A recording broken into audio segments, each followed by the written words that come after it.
Ji, we are starting with standard costing. That is the topic of graduation. Basically, that is the fifth semester topic of BCom honors. और ये आपका graduation, post graduation बहुत जगह apply होता है. So basically, in standard costing, what we are going to do, we have to check the standards as per the actual data, and then we have to rule out the variances. Why there are the variances, and we just have to locate the reason of variances. That's why variance analysis has been done.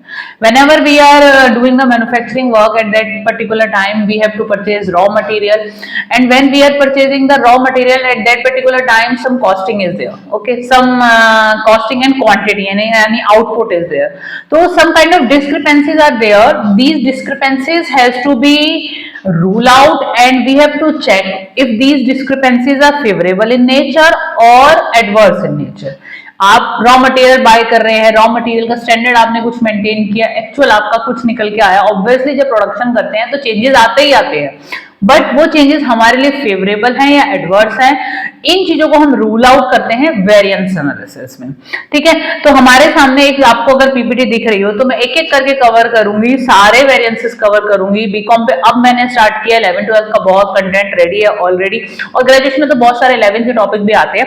तो चलिए, standard costing and variance में पहला जो हम ले रहे हैं that is the material variance. Material variance में जो फर्स्ट चीज हमें कैलकुलेट करनी होती है that is the material cost variance.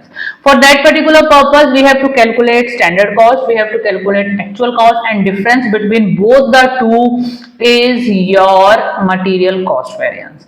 But whenever you are going to calculate standard cost, you have to take standard quantity multiply by standard price, actual quantity multiply by actual price. If this value is favorable, so you can say that the variance is favorable. If that value comes in negative, so that variance is negative, and we have to rule out the reason why there is an adverse result out of your material cost variance. That you have to do. ठीक है, मैं अभी आपको numerical के साथ साथ सिखाऊंगी, अभी मैं सिर्फ बेसिक दे रही हूँ. Then we will do numericals also. Next is we have to calculate material price variance and material usage variance. If you will do the aggregate of material price variance and material usage variance, the sum of both the two is equal to material cost variance. That you have to check basically. ठीक है, तो in case of material price variance, what is the standard price that will be given to you, what is the actual price that will be given to you. Otherwise sometimes you have to calculate as per the data, so we will do that particular question. So the difference between both the two should be multiplied with your actual quantity. Actual quantity always will be given to you. This is the formula of material price variance. Next is material usage variance. Material in usage variance, usage से दिख रहा है quantity है, ये quantity variance भी बोल सकते हैं आप, इसे यूजेज वेरिएंस भी बोल सकते हैं. तो जब यूजेज वर्ड आ रहा है तो you have to take the quantity, the difference between standard quantity minus actual quantity. ठीक है, the difference between standard to actual multiplied with standard price, तो then you will arrive at the material usage variance. अब आपको ये तीन calculate करने होते हैं. अब नीचे दो और वेरिएंस अगर आप देख पा रहे हो, मटेरियल सब यूसेज वेरिएंस और मटेरियल मिक्स वेरिएंस, ये आपको हर न्यूमेरिकल में कैलकुलेट नहीं कर रहे हैं. There is some reasons when these material sub usage and material mix variance should be calculated. कब कैलकुलेट होते हैं वो भी न्यूमेरिकल में ले रही हूं, मैं अभी बता दे रही हूं. क्या होता है, sometimes your standard quantity and actual quantity differs. कभी कभी क्या होता है, आपने जो रॉ मटेरियल लिया है, there are 3 categories of raw material, उनका जो स्टैंडर्ड कंपोजिशन आपने मेंटेन किया था, लेकिन जब आपने फाइनल आउटपुट निकाला तो उस कंपोजिशन में चेंज कर दिया और उसकी वजह से आपका आउटपुट डिफर कर जाता है. व्हेन योर एक्चुअल क्वांटिटी और your standard quantity differs, in that case material sub usage and material mix variance has to be calculated. I will give you the numerical, जिस न्यूमेरिकल के साथ मैं वो आपको एक्सप्लेन भी करूंगी. तो उसमें हमें करना क्या होता है, अभी हम ले रहे हैं फर्स्ट न्यूमेरिकल में सिर्फ फर्स्ट 3 वेरिएंस का लूंगी. सेकंड न्यूमेरिकल जो मेरा कवर होगा जिसमें मैं आपको सब यूजेज और मिक्स को भी क्लियर करूंगी, तो दोनों केस मैं कवर करने वाली हूँ आज. मटेरियल सब यूजेज वेरिएंस में आपको क्या करना है, standard quantity you have to calculate sometimes it will be given to you minus revised quantity that we have to calculate. ये हमें कैलकुलेट करनी होगी. रिवाइज क्वांटिटी कैसे कैलकुलेट करनी है, फॉर्मूला मैं बता देती हूँ. यहाँ पर हमारा फॉर्मूला होता है actual quantity multiply by standard mix. ये हमारा फॉर्मूला है रिवाइज क्वांटिटी कैलकुलेट करने का, ये हमें हमेशा कैलकुलेट करनी होगी, it will not be given to in the numerical. ठीक है, तो उसका फॉर्मूला है आपका, इसका मैंने रिवाइज क्वांटिटी का आपको बता दिया, standard quantity minus revise quantity multiply by standard price. ये ध्यान रखिएगा। मटेरियल मिक्स वेरिएंस के लिए क्या करना है हमें, revise quantity minus standard quantity multiply by standard price. अब एक बात ध्यान रखिएगा, जब क्वेश्चन के अंदर आपको मटेरियल सब यूजेज और मटेरियल मिक्स वेरिएंस निकाल रहे हो तो मटेरियल यूजेज वेरिएंस को लगाने की जरूरत नहीं है, इसको कैलकुलेट करने की जरूरत नहीं है। आपका ये हुआ केस 1, ये हुआ केस 2 और ये हुआ केस 3। तो आप क्या करेंगे, अगर आप 1 + 2 + 3 का सम करेंगे तो वो equal to material cost variance आएगा। ठीक है, आपने मटेरियल प्राइस निकाला, मटेरियल सब यूजेज निकाला, मटेरियल मिक्स निकाला, you have to do the summation of all the 3, then you will arrive at the material cost variance. At the end of the numerical you have to check, आपको check भी करना चाहिए कि आपके variances सही आ रहे हैं या नहीं आ रहे। तो बेसिकली ये फंडा है आपका, बेसिकली जो मैंने चार्ट आपको सामने दिया है, ये तो मैंने आपको चार्ट दिया है। अब हम न्यूमेरिकल करते हैं, क्योंकि जब तक न्यूमेरिकल प्रैक्टिस नहीं करते ना तब तक यहाँ रिटेन नहीं होता है, तो मेरे साथ सब कर लो। ठीक है, चलो जी, अब न्यूमेरिकल प्रैक्टिस पे वर्क करते हैं।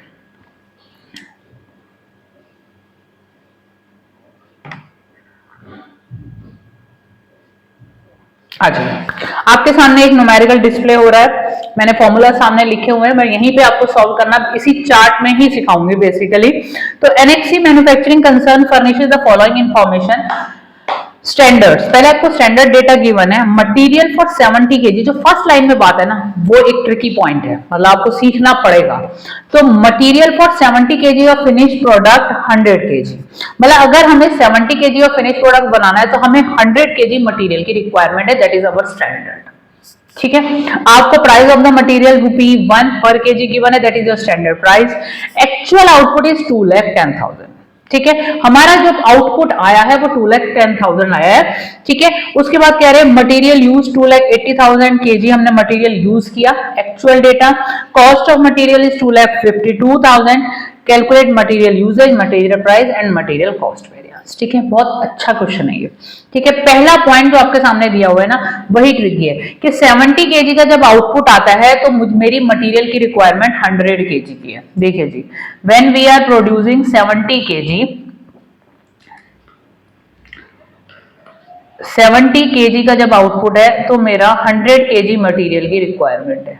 ठीक है, जब 1 केजी का आउटपुट आएगा तो मेरी रिक्वायरमेंट क्या हो जाएगी, 100/70 केजी। मैं क्यों कर रही हूं बताती हूँ अभी। और अगर मेरा आउटपुट आ रहा है 2,10,000 केजी का,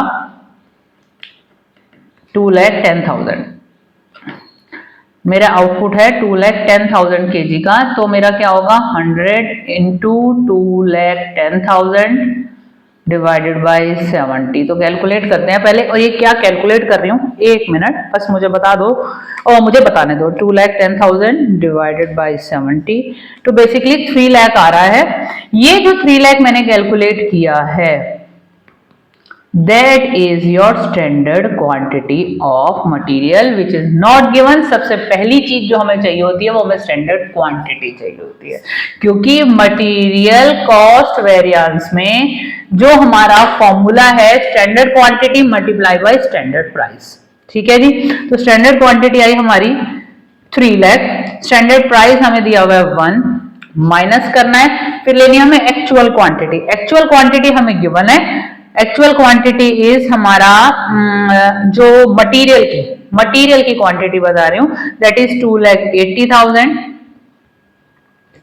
ठीक है, multiply by actual price. Actual price यहां पर गिवन नहीं है, वो हमें कैलकुलेट करना है। तो जी हम कैलकुलेट करते हैं, साथ साथ मुझे रब करना पड़ता है, आपको ना साथ साथ सॉल्व करने पड़ेंगे, नहीं तो आप भूल जाएंगे, क्योंकि मुझे ये स्पेस यूज करना है। ठीक है, तो हमारे पास ना मटेरियल बताया है 2,80,000 केजी हमने मटेरियल यूज किया, उसकी कॉस्टिंग दी हुई है। ठीक है, 2,52,000 हमारी कॉस्टिंग आई है टोटल इन ऑल, और 2,80,000 केजी हमने मटेरियल यूज किया है, तो मेरे को पर यूनिट प्राइस मिल जाएगा 2,50,000 डिवाइडेड बाय 2,80,000। तो बेसिकली वी आर गेटिंग 0.90। ठीक है, this is your actual price which you have to do in your formula. ठीक है, 0.90। इस तरीके से आपको कैलकुलेट करना है। तो वैल्यू निकाल भी लेते हैं हम अपनी।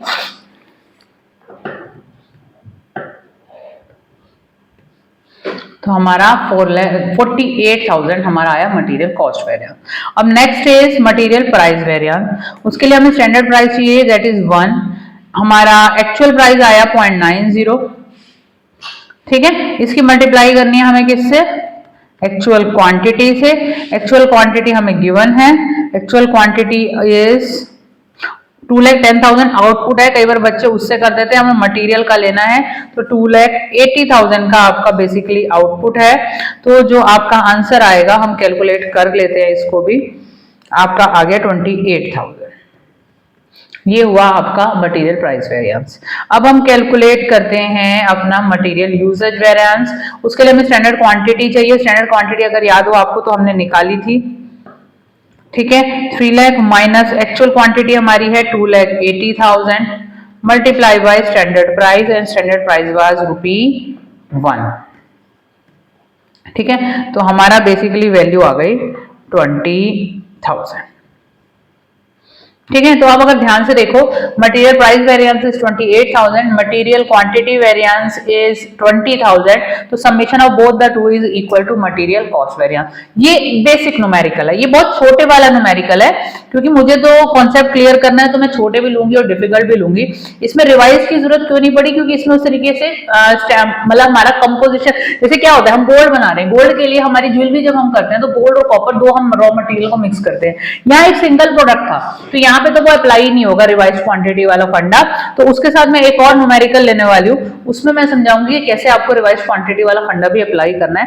तो एक और क्वेश्चन हम साथ के साथ स्टार्ट करते हैं।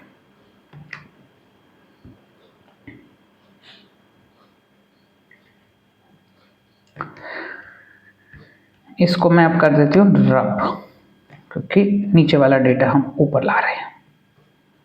ठीक है, आप ना अगर समझ रहे हैं तो मैं बोलूंगी ये ना कोई मूवी नहीं है, आपको ना साथ साथ सॉल्व करना होगा, तभी समझ में आएगा। जो सामने क्वेश्चन है उसका स्क्रीनशॉट लीजिए, उसको सॉल्व कीजिए, और जब एग्जाम में जाएं यही क्वेश्चन दोबारा कर जाइए, डन हो जाएगा आपका।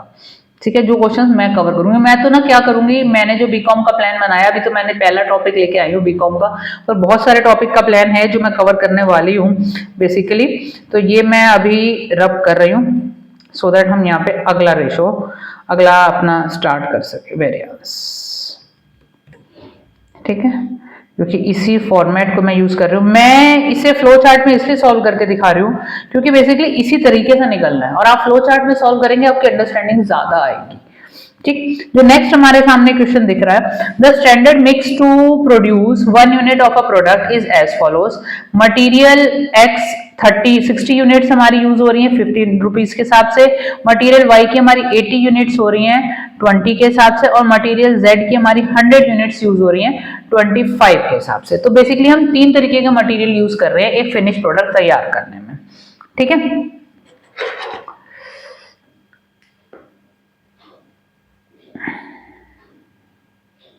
ठीक, इसके बाद क्या बताया, तो टोटल हमारा जो मटेरियल आ रहा है तीनों प्रोडक्ट का टोटल 240 यूनिट्स है। This is the numerical.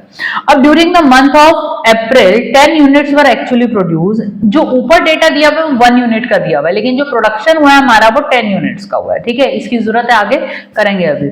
ठीक है, and consumption were as follow. 640 units हमने मटेरियल एक्स की लगाई हैं, मटेरियल वाई की हमने लगाई हैं 950 यूनिट्स, और मटेरियल जेड की हमारी जो लगी है वो that is 870 units. That is the number of units, that is the quantity, and total quantity which has been used, that is 2460 units. ठीक है, individual price has been given. Obviously when there is some mixture, हम कहेंगे कि product के अंदर 3 या 4 तरीके के मटेरियल लग रहे हैं, तो पर यूनिट प्राइस भी पर अलग अलग मटेरियल का अलग अलग ही रहेगा। तो जो 15, 20, 25 दिया that is the standard price, 17.50, 18 और 27.5 that is the actual price. आपके पास स्टैंडर्ड प्राइस भी है, आपके पास एक्चुअल प्राइस भी है, लेकिन यहाँ पे जो पॉइंट आ रहा है बेसिकली हमारे को यहाँ पर स्टैंडर्ड क्वांटिटी कैलकुलेट करनी पड़ेगी। जो हमें ऊपर स्टैंडर्ड क्वांटिटी गिवन है दैट इज फॉर 1 यूनिट, और हमारा प्रोडक्शन कितना हुआ है 10 यूनिट्स का। तो हमारी बेसिकली स्टैंडर्ड क्वांटिटी कितनी हुई, 60 यूनिट्स हमारी थी, 1 यूनिट में हमारे 60 यूनिट्स लग रहे हैं, तो 10 यूनिट्स में हमारे कितने लगेंगे बेसिकली 600, फिर हमारे लगे 800, और उसके बाद हमारे लगे हैं 1000 बेसिकली। तो हमारे कितने हो गए 1800, 2400 यूनिट्स हमारा प्रोडक्शन हुआ। हमारा जो रॉ मटेरियल यूज हुआ वो 2400 यूनिट्स यूज हुआ। We have to calculate that is your standard quantity which you have to use in the formula. But जब हमारा एक्चुअल डेटा आया तो अगर आप ध्यान से देखें that is 2460, 640 in case of material x, 950 in case of material Y and 870 in case of material Z। तो इट हैपन्स क्योंकि प्रोडक्शन करते हुए हमें लगता है कि किसी मटेरियल की रिक्वायरमेंट ज्यादा है, किसी की कम है, कभी कभी हमारा कंपोजिशन ही चेंज हो जाता है। ठीक है, मैं ज्वेलरी का मोस्टली एग्जांपल देती हूँ कि मैं कहूंगी कि जब हम ज्वेलरी बना रहे होते हैं we are using gold and we are using copper. Sometimes gold ज्यादा लग गया, कभी कॉपर ज्यादा लग गया, बनाते हुए पता चला, एक्चुअल डेटा के टाइम पे पता चला। तो आपका जो कंपोजिशन जो आपने स्टैंडर्ड का मेंटेन किया हुआ है in the books of account that will differ. तो उसकी वजह से आउटपुट पे भी कभी कभी इंपैक्ट आता है, कभी कभी आउटपुट पे इंपैक्ट नहीं भी आता है। वो भी केसेस होते हैं कि आउटपुट पे इंपैक्ट नहीं आया बट हमने जो कंपोजिशन था कि 60% कॉपर था 40% गोल्ड था उसको हमने 50-50 कर दिया या उसको हमने 30-70 कर दिया। तो that composition can be change just because of that there is some variation in the composition of standard mix. That's why we have to calculate standard quantity। और standard quantity निकालने के लिए हमें revised quantity का यहाँ पर श्री गणेश हो जाएगा। We have to calculate revised quantity और हमारे जो ऊपर वाला जो पूरा चार्ट है पूरा का पूरे चार्ट में वैल्यूज आने वाली, क्योंकि हमें अब इस क्वेश्चन में 2400 का स्टैंडर्ड मेंटेन किया और हमने जो टोटल प्रोडक्शन किया दैट इज 4, जो टोटल रॉ मटेरियल यूज किया दैट इज 2460। तो बेसिकली आपका जो आउटपुट डिफर कर रहा है, रॉ मटेरियल जो आप यूजेज कर रहे हैं उसमें डिफरेंस आ रहा है, तो आपको रिवाइज्ड क्वांटिटी कैलकुलेट करनी पड़ेगी। पहले मैंने ये चीज समझाई। अब रिवाइज क्वांटिटी कैसे कैलकुलेट करेंगे, वो जब रिवाइज क्वांटिटी पे आते हैं पहले तो मटेरियल कॉस्ट वेरिएंस निकाल लेते हैं। अब यहाँ पर जब मटेरियल कॉस्ट वेरिएंस निकालेंगे तो तीनों प्रोडक्ट का अलग अलग निकालना पड़ेगा आपको। ठीक है, करते हैं स्टार्ट। मेरे साथ साथ सॉल्व करना, सॉल्व करने से चीज हमें आती है। तो फर्स्ट केस में हमारी जो standard quantity that is 600 units and our pricing is 15 rupees minus, और सेकंड केस में हमारे अभी उसका आउटपुट है हमारा जो सॉरी एक्चुअल डेटा जो हमारे पास है that is 640 units multiply by 17.50।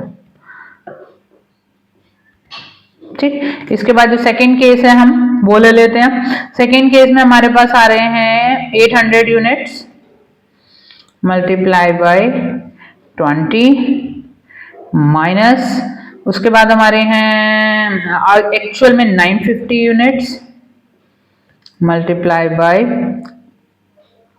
950 units 18 के हिसाब से हमारे। आफ्टर दैट हमारे नेक्स्ट है 1000 यूनिट्स इनटू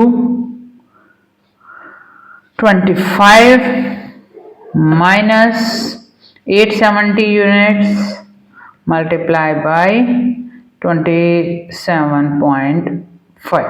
तो इस तरीके से आपको मटेरियल कॉस्ट वेरिएंस निकालना पड़ेगा तीनों का, क्योंकि तीनों रॉ मटेरियल का आप निकालेंगे अलग अलग। अब इसकी हम कैलकुलेशन स्टार्ट करते हैं। जो हमारा फर्स्ट केस है 600 into 15 आया हमारा 9000 में से हम माइनस करते हैं जो हमारी वैल्यू आ रही है 11,200, तो बेसिकली 2200 हमारा आ रहा है, और 2200 जो हमारा आ रहा है दैट इज एडवर्स। आप मेंशन करेंगे एडवर्स क्योंकि नेगेटिव वैल्यू आ रही है। ठीक है, सेकंड केस में जो हमारा आ रहा है दैट इज 800 into 20 16,000 हमारा ये हुआ, और दूसरे केस में 950 into 18 करते हैं हम तो 17,100 आ रहा है हमारा सेकंड केस का, तो 1100 हमारा यहाँ फिर एडवर्स का आ गया। ठीक है, आपको बेटा मेंशन करना है, ये ध्यान रखना है। केस 3 में देखते हैं। केस 3 में जो हमारी वैल्यू आ रही है दैट इज 25,000 माइनस करेंगे हम 23,925, तो हमारी जो वैल्यू आती है 1075।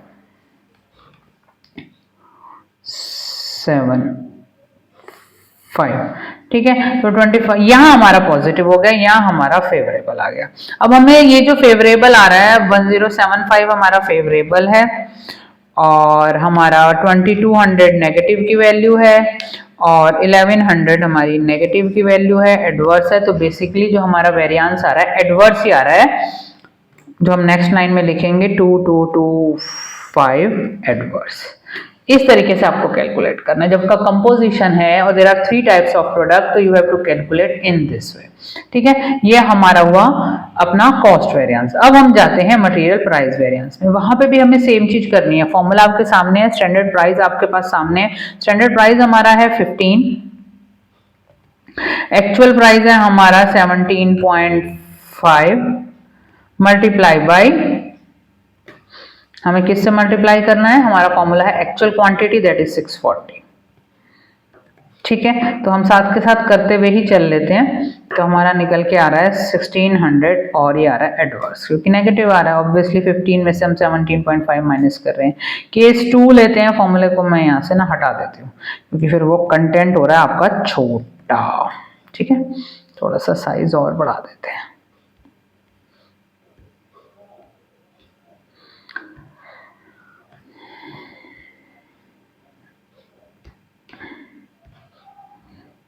ठीक है, नेक्स्ट केस है हमारा जो प्राइसिंग है that is 20 minus actual price that is 18, ये पॉजिटिव आ जाएगा, multiply by actual quantity that is 950। ठीक है, तो हमारा आ रहा है 3000 और ये 3000 भी हमारा आ रहा है एडवर्स, क्योंकि 20 माइनस 18 हो गया। तीसरा केस हमारा क्या है, जिसमें हमारे पास 25 की प्राइसिंग है माइनस 27.5 मल्टीप्लाई बाई यूनिट्स है हमारी 870। ठीक है, तो हमारा आ रहा है 2175 एडवर्स। ठीक है, ये हमारा आया। अब हमें इसको टोटल भी करना पड़ेगा। तो बेसिकली 1600 हमारा एडवर्स का है, उसके बाद हमारा दूसरे वाले केस में आ रहा है 20 माइनस 18, एक मिनट ये गलत हो गया, ये 3000 नहीं है,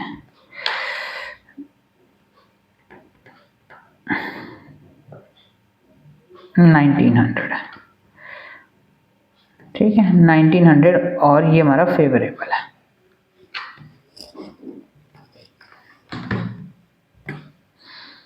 ठीक है, तो हमारा 1600 एडवर्स का प्लस 1900 फेवरेबल और 2175 एडवर्स, तो बेसिकली वैल्यू आ रही है 1875 एडवर्स। नेगेटिव वैल्यू तो एडवर्स 1875 एडवर्स।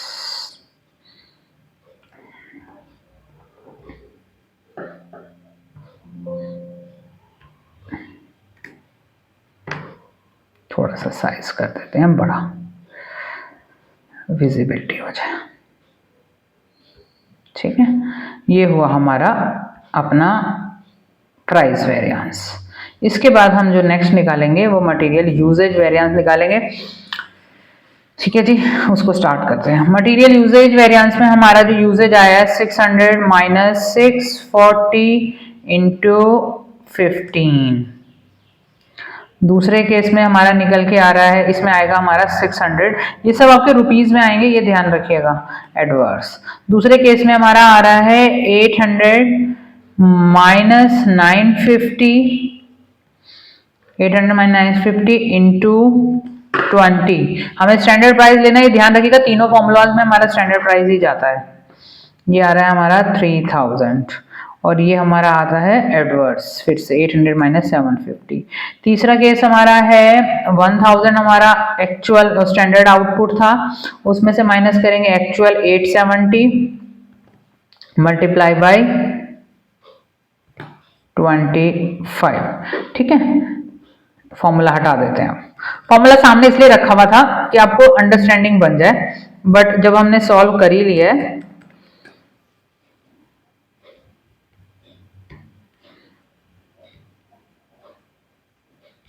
ठीक है, 1000 ये हमारा जो निकल के आएगा, ये हमारा आएगा 3250 और ये भी हमारा 3250 आएगा फेवरेबल, क्योंकि ठीक है ये आ गया फेवरेबल आपका। इस तरीके से कैलकुलेट करना है और अब हमें टोटल करके देखना है, तो 350 एडवर्स आ रहा है। ये हमारे दो वेरिएंस निकले। अब हमें निकालना है मटेरियल सब यूजेज वेरिएंस और मटेरियल मिक्स वेरिएंस। सब यूजेज निकालने के लिए मुझे चाहिए रिवाइज क्वांटिटी, जो आपको बेसिकली सीखनी है। ठीक है, तो सबसे पहला काम हम रिवाइज क्वांटिटी का कर लेते हैं कि रिवाइज क्वांटिटी बेसिकली निकलेगी कैसे, उसी को डिटेल में समझाऊंगी क्योंकि वो सबसे ज्यादा बच्चों को दिक्कत करती है। रिवाइज क्वांटिटी निकालने में दिक्कत होती है, तो आप साथ के साथ मेरे नोट भी कर सकते हैं कि कैसे रिवाइज क्वांटिटी निकल रही है। रिवाइज क्वांटिटी का जो हमारा फॉर्मूला है ना, basically that is our actual quantity multiply by standard mix. Standard mix क्या हुआ? स्टैंडर्ड मिक्स आप यहां से डेटा से ले सकते हैं। This is your standard mix basically, ये जो आपके सामने आ रहा है 60, 80, 100 टोटल है आपका 240। This is your standard mix which you are using. Standard से डेटा आएगा, तो कैसे कैलकुलेट कर रहे हैं? मटेरियल 1 के केस में मैं कैसे कैलकुलेट करूंगी, देखिए ध्यान से। एक्चुअल क्वांटिटी जो आपकी थी दैट इज 2460। ठीक है, स्टैंडर्ड मिक्स बना आपका 6/24। ठीक, फिर आपके दूसरे केस में क्या है? 2460 एक्चुअल क्वांटिटी, और जो आपका स्टैंडर्ड मिक्स है दैट इज 8/24। थर्ड केस में आपका हुआ 2460 मल्टीप्लाई बाई आपका है 10/24। तो हम इसको कैलकुलेट कर ही लेते हैं तीनों केस में। 2460 इंटू 6/24, तो फर्स्ट केस में आ रही है हमारी 615। Yes, 615 unit revise quantity. फिर 2460 इंटू 8/24, तो हमारी 820। यस, इसके बाद थर्ड केस में 2460 इंटू 10/24, तो हमारी आ रही है 1025। ये हमारी आई रिवाइज क्वांटिटी, जिसको हम फॉर्मूला में यूज करने वाले हैं। ये स्टैंडर्ड मिक्स से ही आनी है। ठीक है, तो अब हम फॉर्मूला लगाना स्टार्ट करते हैं। ध्यान रखना तीनों ही केस में आप यूजेज निकाल रहे हैं, मटेरियल सब यूजेज निकाल रहे हैं, मटेरियल मिक्स निकाल रहे हैं, तीनों केस में जो प्राइसिंग ली जाएगी वो स्टैंडर्ड प्राइस लिया जाएगा। ये लर्न करने के लिए का तरीका है। ठीक है, एक्चुअल प्राइसिंग की जरूरत कॉस्ट में होती है या प्राइस वेरिएंस में जरूरत होती है। ठीक है, यहाँ पर अब हम मटेरियल सब यूजेज निकालना स्टार्ट करते हैं। सब यूजेज का फॉर्मूला क्या है? Standard quantity minus revise quantity. Standard quantity ये वाली नहीं लोगे, हमने सबकी मल्टीप्लाई बाय 10 से किया था, अगर आपको याद हो वो पहले मैंने क्वेश्चन में करा दिया था, क्योंकि वो मल्टीप्लाई बाय 10 होगा 10 यूनिट, फिर ऊपर जो डेटा दिया हो 1 यूनिट के हिसाब से दिया हुआ है। ठीक है, तो अब हम करते हैं। तो हमारी standard quantity 600 units minus revise quantity that is 615 multiply by standard price that is 15। Second case करते हैं, पहले मैं सारी वर्किंग लिख रही हूँ। ठीक है, 800 हमारी स्टैंडर्ड क्वांटिटी थी, माइनस करेंगे हम 820 से, that is the revised quantity, multiply by 20। Third case में क्या है हमारा? थर्ड केस में हमारी है 1000 is your standard quantity. Revised quantity is 1025 multiply by standard price that is 25. ठीक है जी, आ रहा है 225 एडवर्स का। दूसरे केस में हमारा आ रहा है 400 दैट इज अगेन एडवर्स, और तीसरे केस में हमारा आ रहा है थर्ड केस में 625 दैट इज अगेन एडवर्स। तो बेसिकली जो हमारा निकल के आ रहा है सभी एडवर्स है।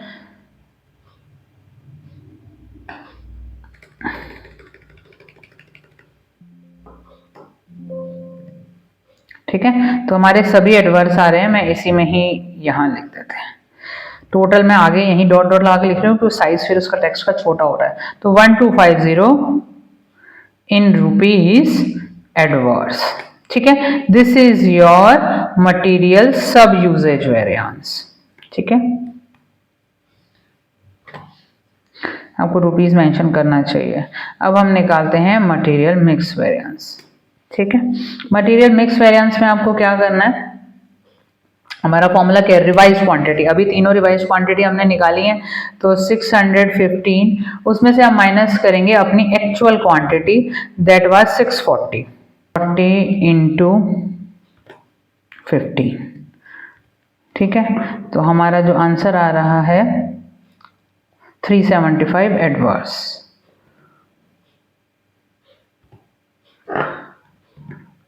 सेकेंड केस में हमारा है 820 इज अवर रिवाइज क्वांटिटी और एक्चुअल क्वांटिटी इज 950।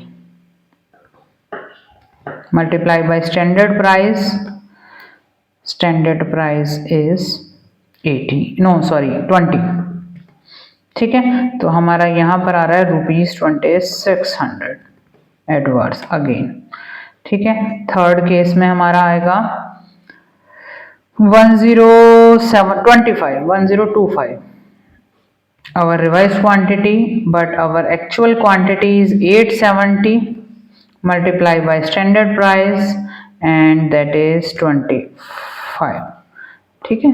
तो हमारी यहाँ पर वैल्यू जो आ रही है that is 3875।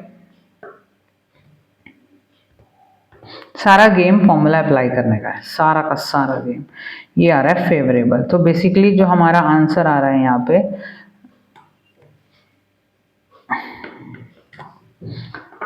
900 फेवरेबल, ठीक है। ये हमारा 900 फेवरेबल आया, चेक कर लेते हैं। 1250 एडवर्स था और 900 हमारा फेवरेबल आया, तो बेसिकली हमारा इन दोनों का सम इक्वल टू 350 एडवर्स, जो ऊपर हमारे यूजेज वेरिएंस के इक्वल आ गया। वैसे अगर आप यूजेज वेरिएंस नहीं भी निकालेंगे चलेगा, क्योंकि जब आपकी रिवाइज क्वांटिटी निकल रही है तो आपका सब यूजेज और मिक्स ही आपको निकालना है, ठीक है। तो ये बेसिकली आपको काम इसमें करना है, फॉर्मूला समझना है। रिवाइज क्वांटिटी निकालने में दिक्कत होती है। आगे मैं लेबर वेरिएंस भी लाने वाली हूँ, लेबर में बड़ी सारी चीजें आ जाती हैं, सेल्स वेरिएंस में काफी चीजें आ जाती हैं, तो मेरे को लगता है कि वो सब करा दूंगी तो आप लोगों की हेल्प हो जाएगी। और मुझे रिव्यू चाहिए कमेंट में कि भैया ये समझ में आया या नहीं आया, और आप ऐसी और वीडियोस चाहते हैं कि नहीं चाहते हैं, because I just want to check if there is a, मतलब हमें तो देखो हम आप लोगों की हेल्प कर रहे हैं, आप लोगों के लिए कंटेंट बना रहे हैं, हमें क्या चाहिए, हमें इसमें व्यूज चाहिए, हमें कमेंट्स चाहिए, लाइक्स चाहिए, सब्सक्रिप्शंस चाहिए। हम काम करते रहेंगे और मोस्टली मैं ऐसा कंटेंट बहुत सारा काफी लाने का प्लान बनाया है। लेट्स सी कितना बन पाता है। तो ऑल द बेस्ट। आज के लिए सिर्फ इतना ही। Good luck.